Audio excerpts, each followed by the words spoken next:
नमस्कार, हमारे चैनल में आपका स्वागत है। मैं हूं रामचंद्र मौर्य। साथियों, इमरजेंसी की चर्चा बहुत कर रहे हैं प्रधानमंत्री नरेंद्र मोदी और अमित शाह। 48 साल पहले 1975 में 25 जून को लगी इमरजेंसी की यादें आज इसलिए तरोताज़ा कर रहे हैं क्योंकि कांग्रेस को घेरना चाहते हैं इमरजेंसी को लेकर के। कांग्रेस को घेरने के लिए प्रधानमंत्री नरेंद्र मोदी के पास कोई मुद्दा नहीं है, तो वो अतीत की जड़ें खोद रहे हैं, गड़े मुर्दे उखाड़ रहे हैं और राहुल गांधी को घेरना चाहते हैं, कांग्रेस को घेरना चाहते हैं ताकि कांग्रेस का जो मनोबल बढ़ा हुआ है उसे ख़त्म किया जाए। प्रधानमंत्री नरेंद्र मोदी ने आपातकाल की त्रासदियों को याद करते हुए कहा कि वे काले दिन थे और उन काले दिनों से हमें निजात मिला और उन काले दिनों में जो मारे गए थे उन्हें श्रद्धांजलि अर्पित किया। प्रधानमंत्री नरेंद्र मोदी को शायद यह नहीं पता है कि इमरजेंसी लगने पर कोई नरसंहार नहीं हुआ था।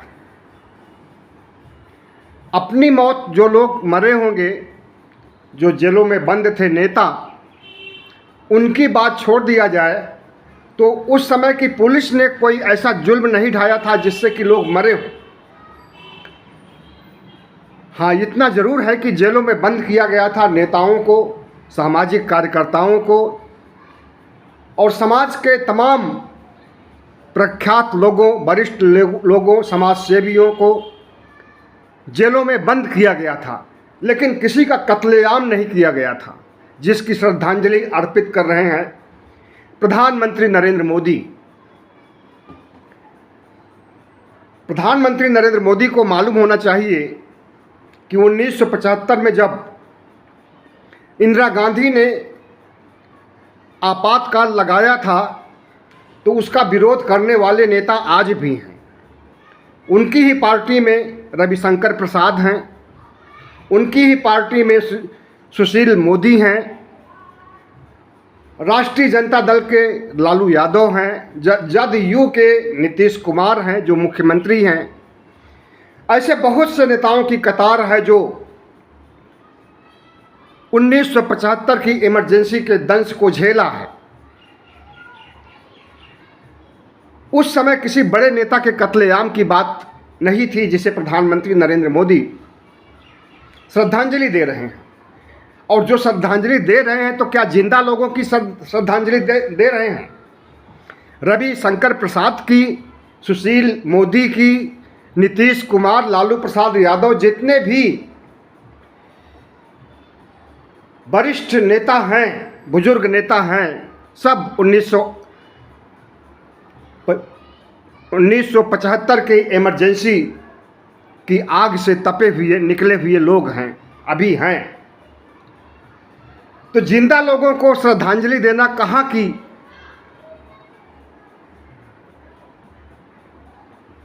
किस नैतिकता की बात करते हैं प्रधानमंत्री नरेंद्र मोदी जिंदा लोगों को श्रद्धांजलि देने पर? अगर प्रधानमंत्री नरेंद्र मोदी को कोई श्रद्धांजलि दे और जो जीवित हैं तो क्या वे बर्दाश्त करेंगे इसे? वैसे अमेरिका में जो कुछ हुआ उसकी पूरी तस्वीर लोगों के सामने मीडिया ने नहीं प्रस्तुत किया। अमेरिका में न सिर्फ प्रधानमंत्री नरेंद्र मोदी की बेइज्जती ही हुई है, बल्कि देश का मान, देश का सम्मान भी घटा है। प्रधानमंत्री नरेंद्र मोदी को वहाँ पर आतंकवादी के रूप में पुतला बनाया गया और उसमें जूतों का हार पहनाया गया, जूतों की माला पहनाई गई है। ऐसी तस्वीर आपने नहीं देखी होगी, लेकिन यह भी सच है और इस तरह के तमाम वीडियो सोशल मीडिया में तैर रहे हैं। और प्रधानमंत्री नरेंद्र मोदी जिस तरह से राष्ट्रपति बाइडेन और उनकी पत्नी के घर महाभोज मनाने गए और उन्हें महंगा महंगा गिफ्ट पेश किया, उनकी पत्नी को हरे रंग का हीरा पेश किया और बाइडेन को गणेश चंदन के बॉक्स में गणेश और उसमें ताम्रपत्र वगैरह रख करके उसे पेश किया पुरस्कार के रूप में। और जो समझौते किए हैं वो सामरिक समझौते हैं, व्यापारिक समझौते हैं। तो अमेरिका कुछ पाने की नीयत से इन्हें बुलाया था, खोने की नीयत से नहीं, और पाया भी। जो समझौते हुए हैं उसमें अरबों रुपए, अरबों डॉलर बाइडेन के पास पहुंचेंगे, वहां से सैन्य सामान आएंगे और भी कई रक्षा उपकरण तथा व्यापारिक आदान प्रदान होगा। लेकिन प्रधानमंत्री नरेंद्र मोदी जिस तरह से अपने मन की बात में इमरजेंसी की याद दिलाते हैं और 25 जून को अमेरिका से लौटने पर जिस तरह से ट्वीट करते हैं, आज वह सोशल मीडिया में चर्चा का विषय है और लोग उसे खूब ट्रोल कर रहे हैं और प्रधानमंत्री की भद्द पिट रही है, खास करके श्रद्धांजलि के मामलों में, क्योंकि 1975 की इमरजेंसी में लोग मरे नहीं थे और अभी जिंदा हैं। इसी तरह से गृह मंत्री अमित शाह ने इमरजेंसी के कालखंड को कलंक कहा है, लेकिन उन्हें आज की इमरजेंसी नहीं दिखाई दे रही। जो इमरजेंसी, अघोषित इमरजेंसी इस देश के ऊपर थोपी गई है, वह इमरजेंसी न अमित शाह को दिखाई दे रही है और न प्रधानमंत्री नरेंद्र मोदी की, जबकि इन्हीं अमित शाह और नरेंद्र मोदी ने इमरजेंसी की, अघोषित इमरजेंसी की स्थिति बना रखी है भारत में। कौन सा ऐसा महकमा है, कौन सा ऐसा इंस्टीट्यूशन है जिसे कि इन्होंने गुलाम न बना लिया हो। न्यायपालिका तक को इन्होंने कटघरे में खड़ा कर दिया है और लोकतंत्र के चारों स्तंभों को कमज़ोर कर दिया है। मीडिया को तो खरीद ही लिया है, मीडिया की स्वतंत्रता, स्वायत्तता सब कुछ गायब है। न्यायपालिका में शुक्र मनाइए कि जो chief justice of India DY Chandrachud हैं, अगर वो नहीं होते तो सुप्रीम कोर्ट तक पर इनका कब्जा होता। और 2024 के बाद भी 2025 तक, नवंबर 2025 तक DY चंद्रचूड़ रहेंगे, तब तक उस पर इनका कब्जा नहीं हो सकता। निचली अदालतों पर इन्होंने कब्जा कर ही लिया है। जिस तरह के फैसले आते हैं, जिस तरह से राहुल गांधी को मैक्सिमम सज़ा दी गई, ऐसी सज़ा आज तक आज़ादी के बाद से, आज़ादी के पहले भी कभी नहीं हुई है। तो मीडिया का इन्होंने मजाक बना रखा है, मखौल बना रखा है, न्यायपालिका का मखौल बना रखा है। न्यायपालिका और सुप्रीम कोर्ट किसी तरह से बचा हुआ है जब तक DY चंद्रचूड़ हैं। इनके रिटायरमेंट के बाद अगर मोदी की सरकार रही तो सुप्रीम कोर्ट पर भी इनका कब्जा हो जाएगा। वैसे देखिए तो 2019-20 में कब्जा हो ही चुका था, जब अपने मन माफिक फैसला दिलवाया था RSS और BJP ने सुप्रीम कोर्ट के chief justice of India Ranjan Gogoi से। राम मंदिर का फैसला लिखा जाता है नागपुर RSS के हेडक्वार्टर में और सुनाया जाता है सुप्रीम कोर्ट में, और उस फैसले पर जो सुनाया गया किसी जज का हस्ताक्षर भी नहीं। आज तक जितने फैसले सुप्रीम कोर्ट और हाई कोर्ट में लिखे गए हैं, हर फैसलों की जो पांडुलिपि होती है, जो ड्राफ्ट होता है, उस पर साइन होता है उस जज का जिसने फैसला सुनाया होता है। लेकिन राम मंदिर के मामले में जो फैसला सुनाया गया उस ड्राफ्ट पर किसी जज के हस्ताक्षर नहीं है। और सुप्रीम कोर्ट इतना ज़्यादा उतावला था राम मंदिर बनाने के लिए कि ट्रस्ट की भी घोषणा कर दी। ट्रस्ट स्थापित करे सरकार और उस ट्रस्ट को ये जिम्मेदारी दी जाए कि वो जनता से पैसा उगाहे और मंदिर बनाए। इतना उतावलापन सुप्रीम कोर्ट में। और जिस तरह से प्रधानमंत्री नरेंद्र मोदी ने राम मंदिर को महिमा मंडित किया, उसका नींव पूजन किया, और जब 1 जनवरी 2024 को राम मंदिर का उद्घाटन होगा तो वो भी प्रधानमंत्री ही करेंगे, राष्ट्रपति को नहीं बुलाया जाएगा या शंकराचार्य को भी नहीं बुलाया जाएगा, किसी को नहीं बुलाया जाएगा। और अगर बुलाया जाएगा तो वो देखते रहेंगे, उन्हें उद्घाटन के लिए नहीं कहा जाएगा, दीप जलाने के लिए नहीं कहा जाएगा, उद्घाटन को देखते रहें, मूक दर्शक बने रहें, इसके अलावा और कुछ नहीं। तो प्रधानमंत्री नरेंद्र मोदी जिस तरह से इस देश में अघोषित लोकतंत्र चला रहे हैं उसे सारी दुनिया जानती है, अमेरिका भी जान गया। अमेरिका में जो सवाल किए गए पत्रकार के द्वारा, उसके बाद तो सारी दुनिया जान गई कि भारत में अल्पसंख्यकों की कैसी स्थिति है, किस तरह से अल्पसंख्यकों के ऊपर बुलडोजर चलाने का काम किया जाता है। अगर कोई एक अपराधी अल्पसंख्यक समाज का होता है तो पूरे मुस्लिम समाज को अपराधी बताया जाता है, और वही अपराधी अगर हिंदू समाज का होता है तो सिर्फ वही व्यक्ति अपराधी होता है, हिंदू समाज अपराधी नहीं होता है। हिंदू समाज तो अपराध करता ही नहीं है, हिंदू समाज तो आतंकवादी है ही नहीं।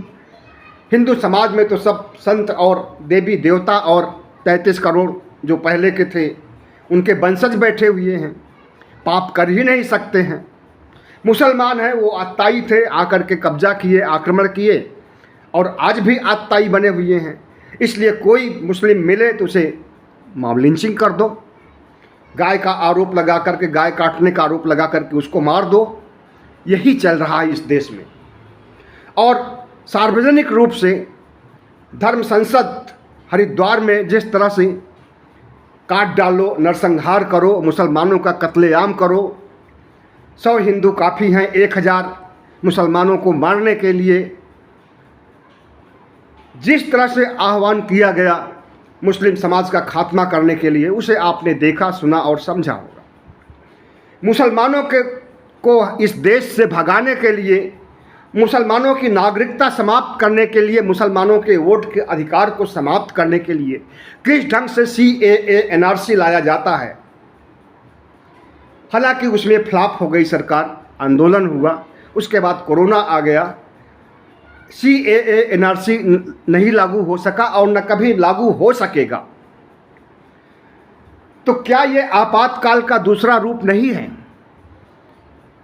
आपातकाल में नेताओं को जेल में ठूसा गया था, आजकल भी नेताओं को जेल में ठूसा जा रहा है। CBI, ED, IT तमाम एजेंसियां, कौन सा ऐसा नेता है विपक्ष का जिसके खिलाफ फाइल न बनी हो और जिसे सम्मन न गया हो CBI, ED, IT का? सबकी फाइल बन चुकी है, बस अवसर की तलाश है कि कौन सा अवसर आए कि किस नेता को दबोच लिया जाए। और यह काम आज से नहीं है, हो रहा है, 2014 से हो रहा है। विपक्ष को खत्म करने, लोकतंत्र को खत्म करने की साजिश रची जा रही। न रहेगा विपक्ष, न रहेगा लोकतंत्र, न रहेगा संविधान, न रहेगी संप्रभुता, तो अपने आप हिंदू राष्ट्र बन जाएगा भारत, अपने आप राजशाही बन जाएगा, राजतंत्र बन जाएगा। और उस सिंगोल जिसकी पूजा किया था अभी नए संसद भवन में प्रधानमंत्री ने, वो राजतंत्र का ही प्रतीक है। तो राजतंत्र के प्रतीक की पूजा करने का मतलब क्या होता है कि राजतंत्र को स्थापित करना चाहते हैं, और उस राजतंत्र को स्थापित करने के लिए अघोषित इमरजेंसी को लागू किए हुए हैं। प्रधानमंत्री नरेंद्र मोदी, अमित शाह और RSS के एजेंडे को समझिए कि ये इमरजेंसी की स्थिति क्यों उत्पन्न किए हैं, क्यों मुसलमानों से नाइंसाफ़ी कर रहे हैं, क्यों मुसलमानों को काट डालने, मार डालने का बयान देने के लिए अपने साधु संत समाज को उत्साहित कर रहे हैं। क्यों प्रधानमंत्री नरेंद्र मोदी ऐसे लोगों को सज़ा नहीं देते हैं, और इनकी पुलिस भी ऐसे लोगों को सज़ा नहीं देती है, अदालत भी ऐसे लोगों को सज़ा नहीं दे रही है। जो मुसलमानों के खिलाफ काम कर रहे हैं। सरकार खुद बुलडोजर चला रही है। माना कि मुस्लिम कोई गुनाह करता है तो उसको सज़ा देने के लिए अदालत बैठी है, अदालत से पहले ही बुलडोजर चल जाता है। और हिंदू कोई गुनाह करता है, बुलडोजर नहीं चलता है, और कोशिश की जाती है कि कोर्ट से भी उसे बचा लिया जाए। हिंदू गुनाह करता है तो उसे बचा लिया जाता है, मुस्लिम गुनाह नहीं करता है तब भी उसे झूठे आरोप में फंसा करके और सूली पर लटकाया जाता है। हिंदू तो कभी बलात्कार करता ही नहीं है, हिंदू तो कभी आतंक की घटना करता ही नहीं है। और 2002 में नरेंद्र मोदी के राज में गुजरात में जो हुआ था, उस समय एक मुस्लिम महिला बिल्किस बानो के साथ लगभग दर्जन भर हिंदुओं ने बलात्कार किया। उसकी दुधमुही बेटी को पत्थर पर पटक करके मार दिया, उसके घर वालों का कत्लेआम किया और उसकी सज़ा उन्हें मिली, क्योंकि मुकदमा गुजरात में नहीं चला था। अगर गुजरात में मुकदमा चलता तो नरेंद्र मोदी बचा लेते उसी समय, जब इन्हें बिल्किस बानो के अपराधियों को सज़ा मिली थी उसी समय बचा लेते। मुकदमा बाहर चला और सज़ा हुई। इसके बावजूद, सज़ा होने के बावजूद पिछले 15 अगस्त को उन्हें छोड़ दिया गया। अब सुप्रीम कोर्ट में ये मामला गया हुआ है। तो मुसलमानों के खिलाफ प्रधानमंत्री नरेंद्र मोदी का ये सिर्फ पहला मामला नहीं है, ऐसे बहुत से मामले हैं। मुसलमानों के कत्लेआम का जो सीरियल, जो एपिसोड डॉक्यूमेंट्री बनाया था बीबीसी ने, उसे प्रतिबंधित कर दिया गया पूरे भारत में देखने के लिए। हालांकि दुनिया के देशों में लोग देख रहे हैं और इंटरनेट पर तमाम वेबसाइट से लेकर के लोग अब भी देख रहे हैं, अपने देश में भी देख रहे हैं। वेबसाइट से डिलीट नहीं कर सकते हैं ये। तो जिस तरह से प्रधानमंत्री नरेंद्र मोदी 2014 से अघोषित आपातकाल को लागू किए हुए हैं, एक तरफ विपक्ष का खात्मा कर रहे हैं, विपक्ष को गिरफ्तार कर रहे हैं। अब जेल में हो सकता है कि उनके मौत की भी स्थिति आ जाए, जो बड़े नेता हैं या जो बीमार नेता हैं, उनकी मौत भी हो सकती है। तो प्रधानमंत्री नरेंद्र मोदी ने जो कुछ किया है, मीडिया के बारे में भी जान लीजिए। वो तो पता ही है आपको कि मीडिया गोदी मीडिया बन गया है, 24 घंटे गुणगान करता है प्रधानमंत्री मोदी की सरकार का, मोदी का, शाह का, बीजेपी का, आरएसएस का। 24 घंटे गुणगान करना उसका पेशा बन गया है, धंधा बन गया है, व्यवसाय बन गया है। पत्रकारिता नहीं रह गई है, चाटुकारिता बन गई है। मोदी के राज में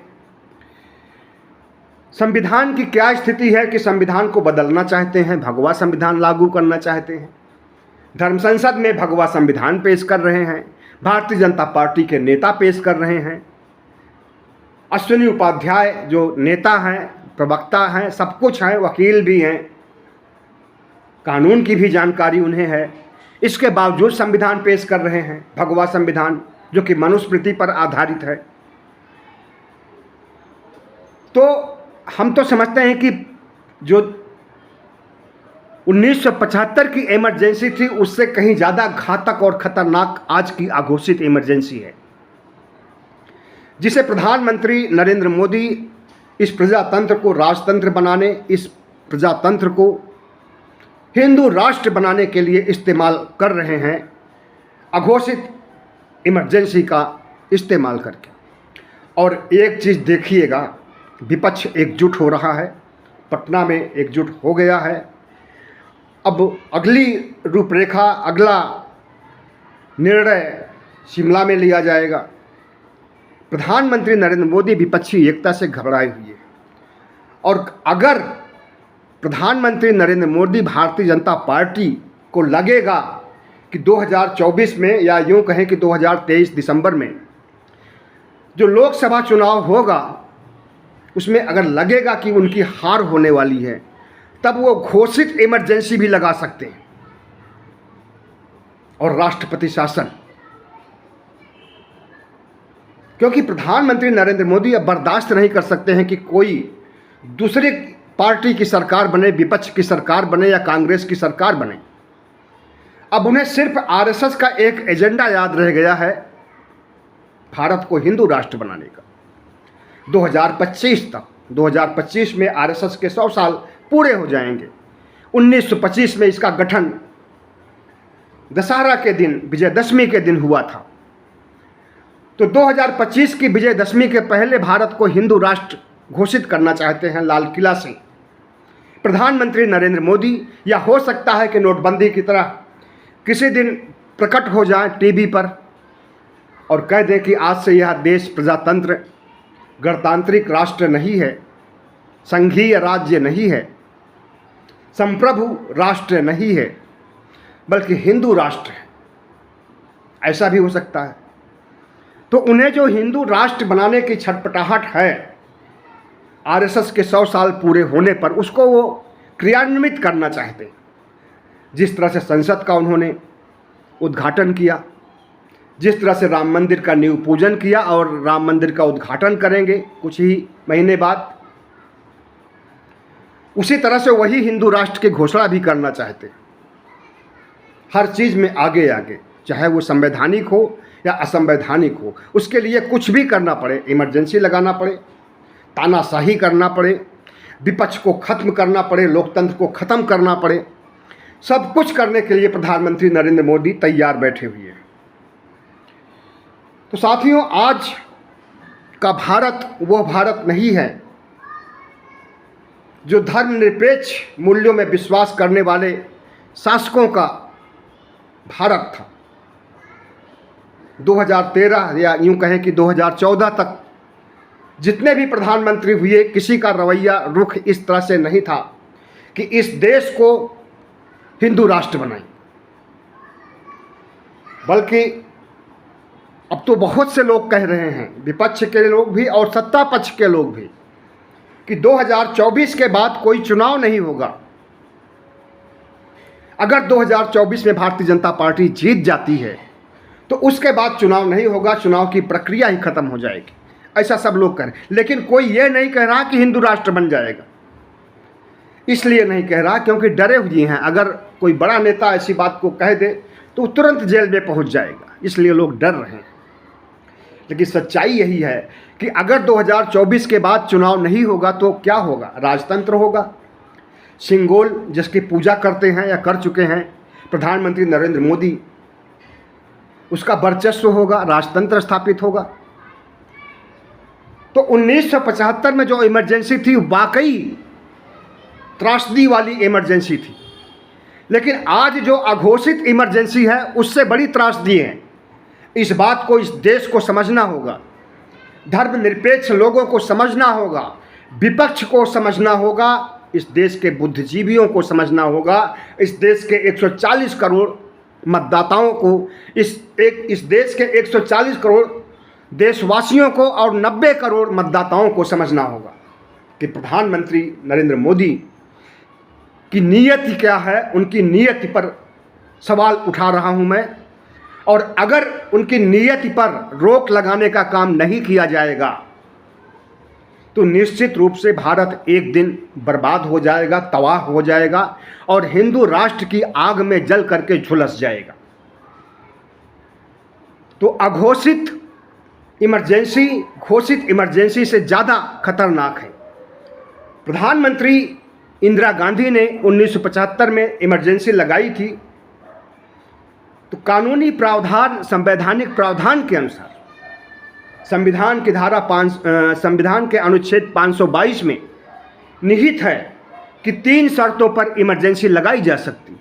पहला, आंतरिक अशांति, अगर देश में अशांति की स्थिति उत्पन्न हो जाए, हिंसा की स्थिति उत्पन्न हो जाए और हिंसा पर कंट्रोल न पाए सरकार फेल हो जाए और बड़े लेवल पर विद्रोह हो, पूरे देश में नरसंहार हो, कत्लेआम हो, तो ऐसी स्थिति उत्पन्न होने से पहले ही इमरजेंसी लगाई जा सकती है। दूसरा कारण है इमरजेंसी का विदेशी युद्ध, चाइना का युद्ध, पाकिस्तान, नेपाल, कोई भी देश अगर हमारे ऊपर आक्रमण करता है तो उस स्थिति में भी इमरजेंसी को लगाया जा सकता है।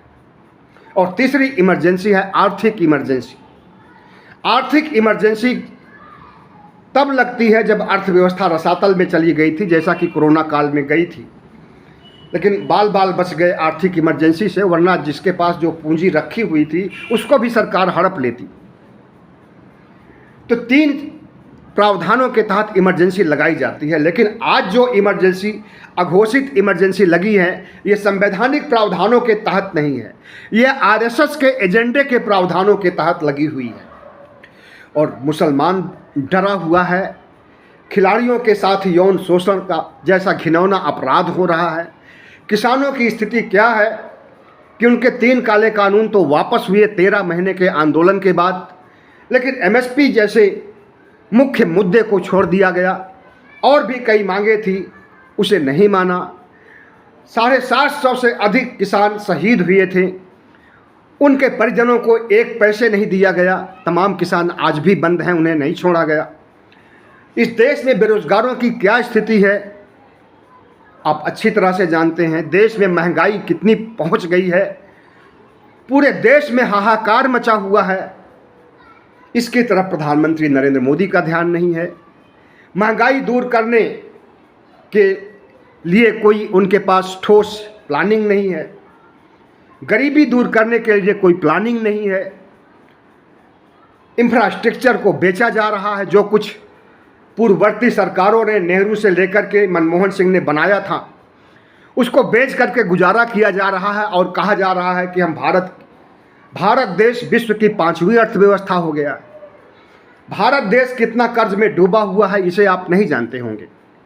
भारत देश दुनिया के इंडेक्स में किस नंबर पर है इसे आप नहीं जानते होंगे। भारत देश में भूखमरी से कितनी मौतें हो रही हैं आप नहीं जानते होंगे। भारत देश में गरीबी कितना बढ़ गई है, बेरोजगारी कितना बढ़ गई है, इसकी तरफ सरकार का ध्यान नहीं है। ध्यान है सिर्फ चुनाव जीतने की तरफ, और वो भी साम दाम दंड भेद से। और उसके बावजूद अगर उन्हें लगेगा कि हार जाएंगे तो घोषित इमरजेंसी लगाएंगे। और इस अघोषित इमरजेंसी में उन्होंने देख लिया है कि इस देश की जनता विरोध नहीं कर सकती है। इस देश की जनता अघोषित इमरजेंसी को झेल लेगी, लेकिन उसके मुंह से हाय नहीं निकलेगा, उसके एक्शन से नहीं लगेगा कि अघोषित इमरजेंसी लगी हुई है। दुख गम को बर्दाश्त कर लेगा, लेकिन आंदोलनरत नहीं होगा। तो इस नब्ज को पकड़ लिया है नरेंद्र मोदी ने, इसलिए उन्हें घोषित इमरजेंसी लगाने से भी परहेज नहीं होगा अगर उन्हें लगेगा कि चुनाव हार रहे हैं। तो बहुत बहुत धन्यवाद। हमारे चैनल को सब्सक्राइब कीजिएगा, लाइक कीजिएगा और शेयर कीजिएगा।